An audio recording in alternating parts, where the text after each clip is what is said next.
Hey there, everybody. Welcome back to some more Shadowrun Returns. When we last left off, Splitty Mcfarkles and his gang caught up with Dr. Holmes, a.k.a. the Emerald City Ripper. And we went through the Mercy Mental Hospital, killed a whole bunch of guys, and now we're here about ready to confront the evil man himself. So, let's get started. Another intercom crackles at your elbow. One solid blow would offer a few moments of blessed silence, but this is also a rare chance to get a word in on the good doctor, who greets you with more of his chattering laughter. You are a persistent one, a fine specimen indeed. We both know how this ends, so let's get to it. Why don't we settle this face to face, friend? Few friends for a face such as mine. Though I have one associate I would be happy to introduce to you. Oh, I thought that said pretzel. Pizzel, subdue them! So, combat has now started. Again. We got a mage and a surgeon. I'm guessing Pizzel is somewhere here.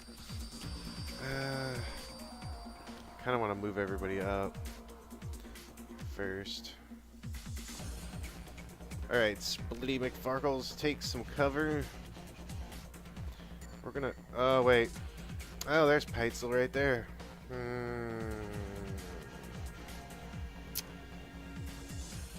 This isn't gonna go over well. Let's move you up. And let's see where this takes us. I just don't want him to go up there. Well, that wasn't what I thought was gonna happen. Oh, you're a oh, miss. That's not missing.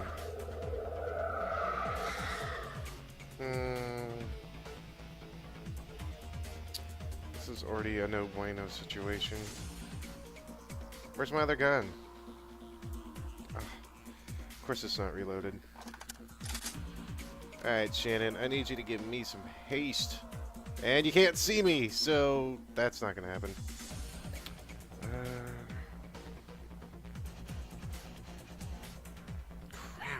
Okay. Well, let's move it over here. Nice shot. Good shot. Splitty Mcfarkles. Do some damage. That was all I had. Oh yeah, because I had to reload. You know what? Let's get on a ley line. And...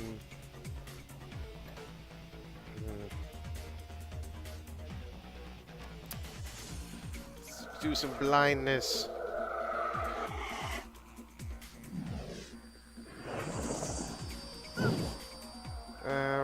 We're taking a little bit of damage, but that's not too bad.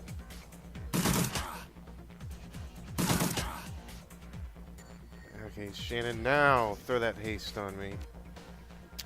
Give Splitty Mcfarkles the hasty time. I like the hasty time, yeah. Let's see, we got...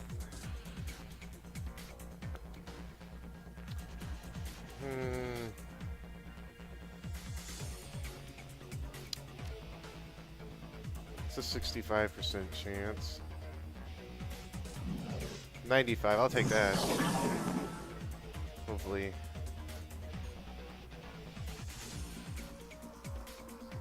Move up, and I do have a level, yep. Let's see if we can... 20 damage, I'll take it. Good. Can't you do anything right, Pizzel? Nice miss. Well, why does he have an aim accuracy? Is he going to be shooting me? Reload. 99%, yeah. Oh, well, I'll take that. And... sorry, Doctor. Seems like you are not going to get out of this one. Well, let me just show a shaman summoning. What is... that's gross. Oh no, I don't want to banish the spirit. I'll just... What the hell was that?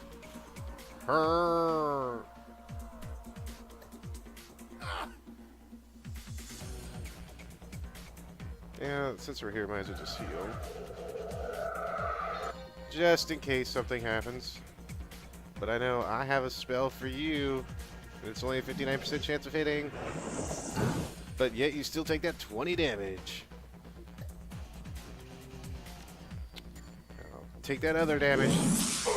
Okay, you missed that one. Oh, he casts spells. That was not expected. I need some aim assist, buddy. I may actually give that spell to me. That spell's really nice. Are you ready? This is for Sam. Oh, I thought I was gonna miss. I don't build up. This is for Sam. Oh, I didn't hit. That's terrible. Is there anything around here that we can mess with first? Nope. Holmes drops to the ground, the light in his eyes fading fast, but something keeps the shriveled husk of his soul stuck to this mortal coil for a few moments more. This place of broken things. I remake them. She asked me to remake her. He manages one more laugh, his glazed eyes rolling toward a workbench across the way. She was playing both of us. Action points upgraded. +1 action point. Your experience has increased your ability to operate in dangerous situations.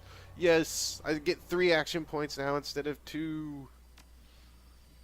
Then, with a final bloody whimper, the Emerald City Ripper breathes his last breath.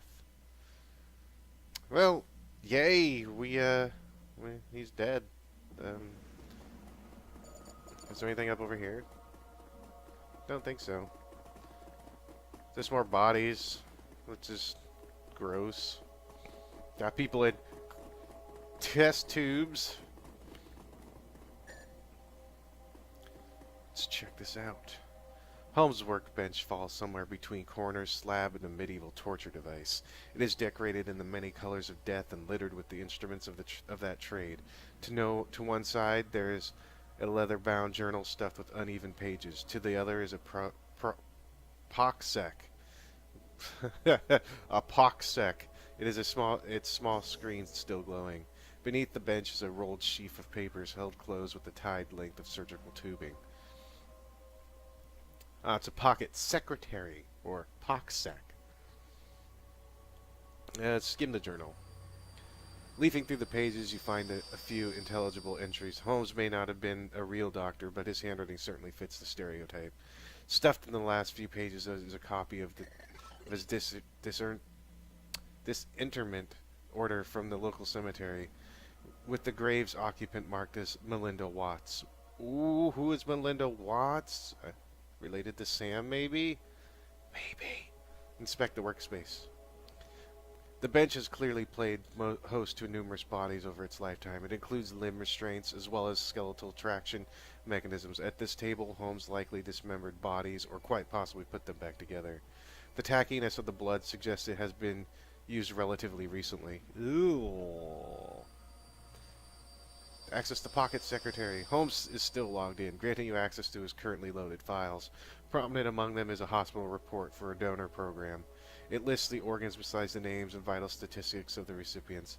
Your eye catches Sam Watts' name besides an entry for liver. Also on the list are the Rippers and other known victims, along with several others who may have shared in the same fate. There is also a large sum of yen which can easily transfer to your account. $4,500. We'll just take that. Nobody needs it. Examine the rolled sheet of paper. Unfurling the large sheet of paper, you discover a diagram of the human female form, rendered to an impressive level of detail. It appears to be the blueprint for making Holmes' very own monster. Leave the workbench. Well, so Holmes was... Someone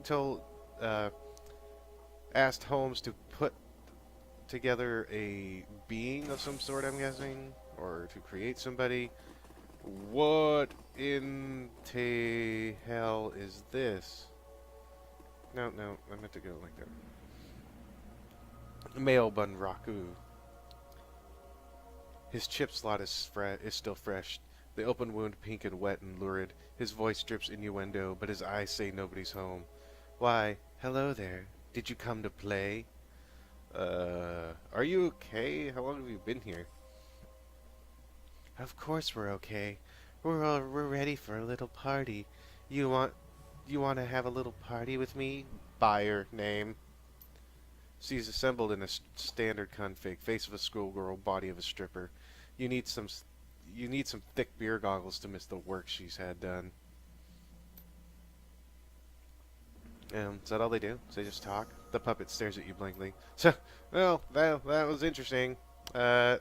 See you later. Oh. Item picked up. Personifix chip wiper. Let's see what this is. Use the chip eraser on the Benraku. Erase Holmes's programming. Well, let's do that. His eyes focus as his hand raises slowly to touch his head wound. The fingers come away wet and sticky. Panic twitches on the corners of his mouth as he surveys the room. First you, then the girl, then down to his own body, which is no longer his. Sweet Jesus! What did he do? What am I? He quickly begins weeping, his body racked in great, inconsolable, heavy sobs. Glad we could help. See you later.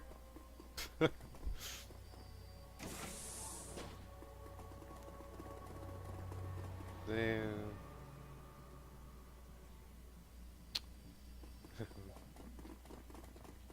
Sorry that he, put you together from different body pieces. We gotta go now. As you approach the exit, you realize that Shannon lingers quite a few steps behind. Looking back, you see that she is half turned, looking pensively toward the horror show of Holmes's lab. Finally, feeling your eyes on her, she faces you and raises her head in a proud, almost defiant manner. We have done much good here tonight. We have removed 2 vile creatures from this world, and so ended the growing shadow that they cast upon the city. Our paths crossed and joined, and we did this thing together, but now here our paths must divide. I could sure use your help with what's coming, and I'm sure I could use your help with what I must do next. A distant cry of pain echoes down somewhere above. The young shaman pauses to listen to the tortured sound. There's still more work to be done, for both of us, but what must be done differs for each of us. I came here to find justice for my brother, and that has been done. His spirit can now find rest. But there are other victims of the Ripper, both alive and dead, who still struggle to be at peace. Many of them are here in this place, filling the halls of their torment. I cannot leave them behind. But the spirits have something else in store for you. A different path. You must finish what you've begun. You must confront the first evil that fostered the one we have just ended. I suppose I can respect that. Thank you. Thank you for everything. Because of you, my brother's killer has met swift justice, and justice of the only sort such a man as Holmes deserved, death. I now set to the task of healing those who have left behind. For every madman we faced here tonight, there are a dozen innocent souls crying out in need. The spirit of the departed will also need help in passing, or else I fear they may become like those we met in the hangar. They all deserve my help. What about Lone Star? They can't be far behind. When they enter that room back there, they will have no thoughts other than thoughts of promotion. With the Ripper in hand, my brother will be forgotten, along with all the other victims. But so too will I. They will not be a problem. Whether that's true or not, Shannon's confidence and very presence seem capable of making it true. Good luck to you, Splitty Mcfarkles. I hope you can find the same justice your friend that I found for my brother. Thank you, Shannon. Well, it's time to go. Back to the Seamstresses Union, yeah. Loose ends. The ride back to the Seamstresses Union is quiet compared to the pandemonium left behind at Mercy Mental Hospital. Lone Star squad cars pass you on the road, sirens blaring, no doubt in response to the aftermath to your showdown with the late Dr. Henry Holmes. The Emerald City Ripper, the man who violently repossessed the internal organs of Sam and Jessica's mother, Melinda Watts. And although the killer is dead and his grip on the city is broken, it's clear he wasn't working alone. There are loose ends aching to be tied. The taxi returns onto Redmond Way, cruising past now familiar landmarks until the seamstress's union, in all its decadent, seedy glory, materializes between swipes of its overworked windshield wipers. Time to evaluate your next move. We're heading back. We're going to collect ourselves. The union is quiet this afternoon. The salarymen and wage slaves haven't migrated from nearby offices and suburbs to dabble in the exotic yet. Oh, we got Mr. Clean. There he is. Johnny Clean is talking with Cherry Bomb and Mrs. Kabuto when you walk up. We were just talking about you, Splitty Mcfarkles, and the Emerald City Ripper. Ironic that you tracked a serial killer to a mental hospital. Johnny Clean told us where you were going. Oh my. We have been waiting for you to return.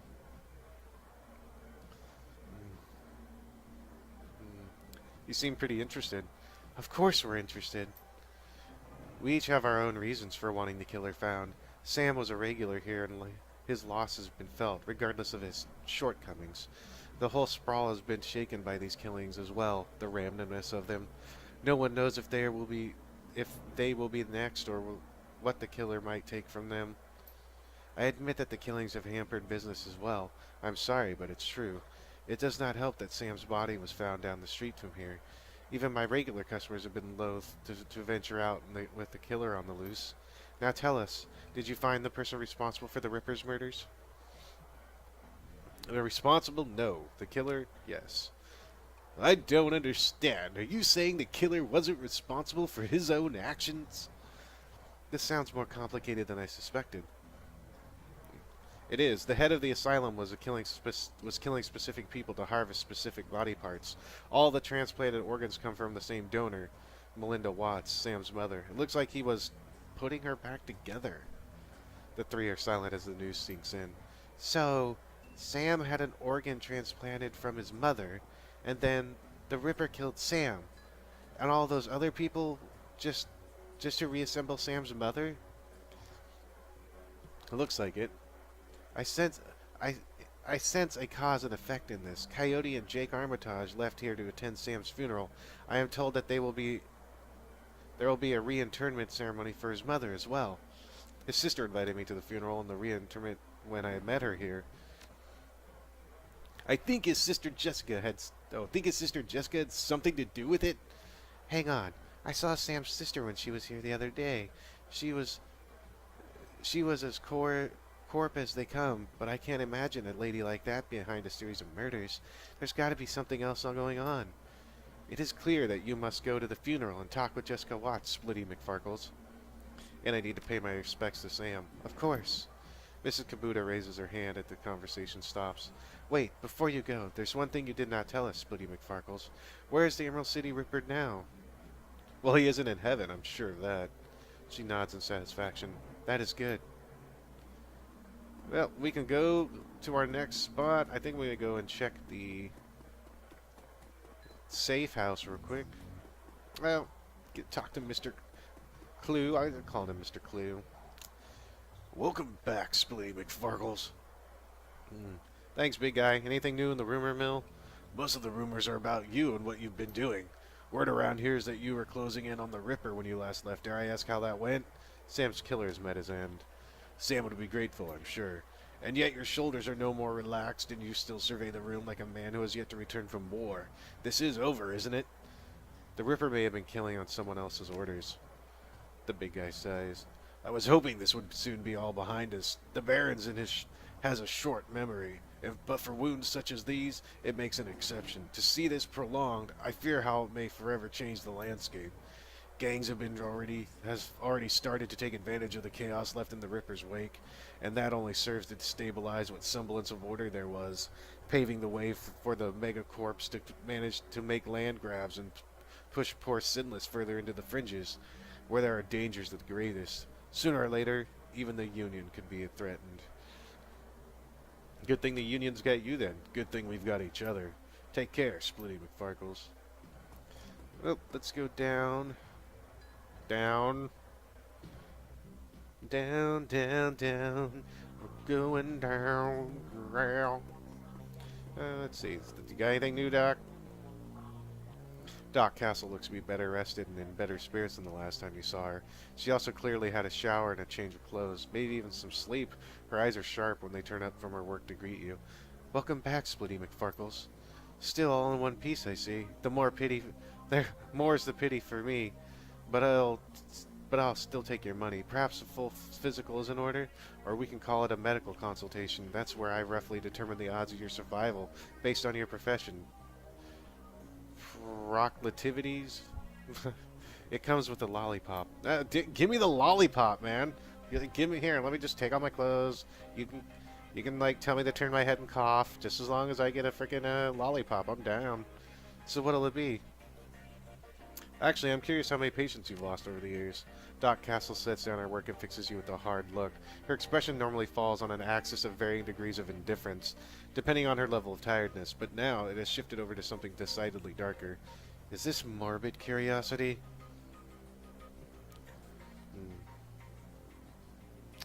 A person ought to know the track record of their doctor. I suppose that would be prudent. To give you a hard number is difficult. There are many who I would have considered patients that never made it home, and so I suppose one could say that they've died while under my care, though not as a result of it. But the number I think you want is the number of patients who have died on my table, and that number is 6. 6 who I was unable to save, spread across a 13-year career, and I remember each and every one, down to the smallest detail, including the moment where I realized I could do nothing more for them. I would argue that 4 of those 6 were beyond helping from the moment they passed through my door. The 5th died as a result of complications while installing a stolen piece of experimental cyberware, which I had cautioned against using. And the 6th? Entirely my fault. I made a mistake. I can't claim I was overtired, inexperienced, or distracted.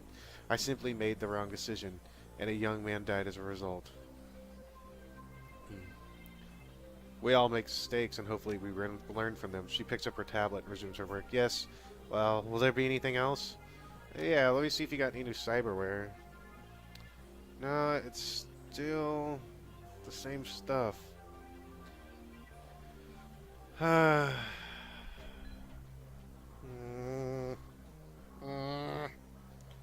I'll at least spend the I'm gonna spend the 750 to get the eyes, because I want that 3% to hit. So. Cyberware causes essence loss, which affects the magic rating of your characters. Magic is equal to the essence rounded down. Magic is very important for spellcasters. The base number of spell slots available to casters is equal to half of their magic. Rounded down, therefore losing essence can cause spell slots to be permanently lost. In addition, each point of magic loss increases all spell cooldowns by 1. Casting a spell again while it's cooling down causes drain damage to the caster. You cannot have less than 1 essence. So that's what happens when you... But it's no big deal. I just wanted the 3% to hit. And I think I am going to get that aim buff. Algernon stands rock still, his eyes closed and his face composed in a mask of stern concentration. But then a small snore escapes his nose, instantly shattering the elf's carefully manicured mystique.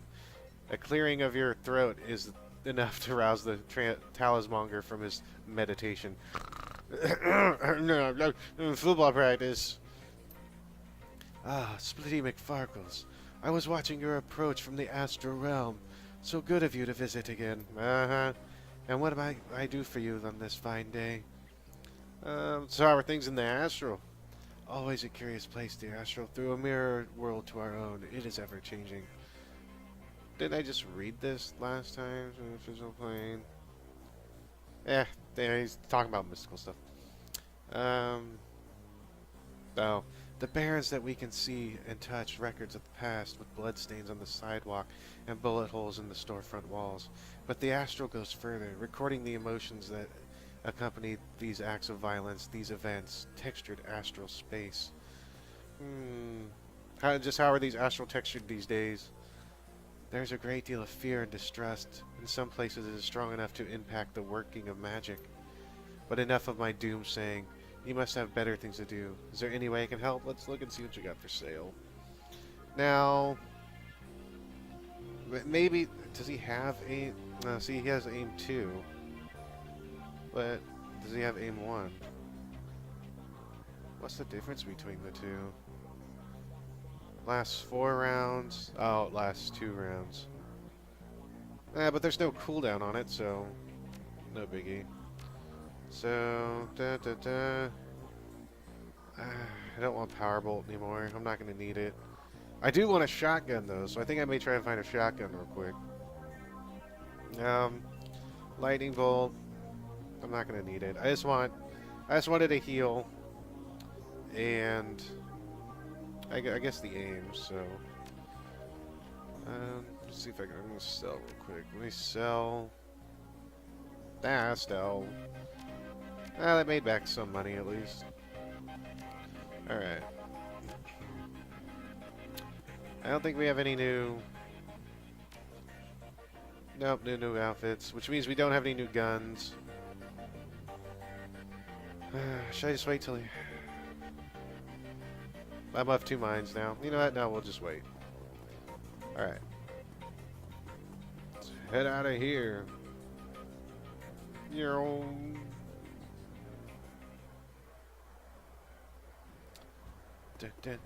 Splitty Mcfarkles is running through the thing. Running. Nerps. Do. Let's go. Need to go meet Jake and Coyote. Jake and Coyote. Take a cab to Sam and Melinda Watts' funeral. I think it auto-saves. At least I hope it auto-saves. Because I know it's coming. And it's not easy. Family debts. The sun is nearly set when you reach Our Lady of the Blessed Sacrament. Its cemetery, dilapidated and overgrown, sits atop a small hill on the outskirts of the city, a somber enclave of dead overlooking a sprawl of the living. The Seattle rain continues unabated, and lightning appears over the mountains, exposing the landscape in staccato pulses of stark flashes. You walk the gravel path to the gates of the cemetery. Up ahead, you see Coyote and Jake standing by the gravesite along Jessica Watts and another mourner, a beautiful elven woman in a six-figure outfit. Whatever Dr. Holmes was up to at Mercy Mental Hospital, the answer lies here, with the reinterred body of Melinda Watts, the recently deceased body of Sam Watts, and with those attending them at this ceremony. As you can tell, it's asking us to equip stuff, which can't be a good sign. We're going to confirm. I kind of wish I would have bought a shotgun now, but spend some karma, sure. Oh, I have 28 karma. Yeah, I'm gonna get some more of that. Get some more. And we're good with 4 decking. Let's see. Let's go with. We're a Shadowrunner. We should know Shadowrunning etiquette. So, confirm with that. There we go. So, guys, next time when we come back, we're going to go ahead and go to this reinterment and this burial and see what happens. Until then, you guys have a good one. Take care.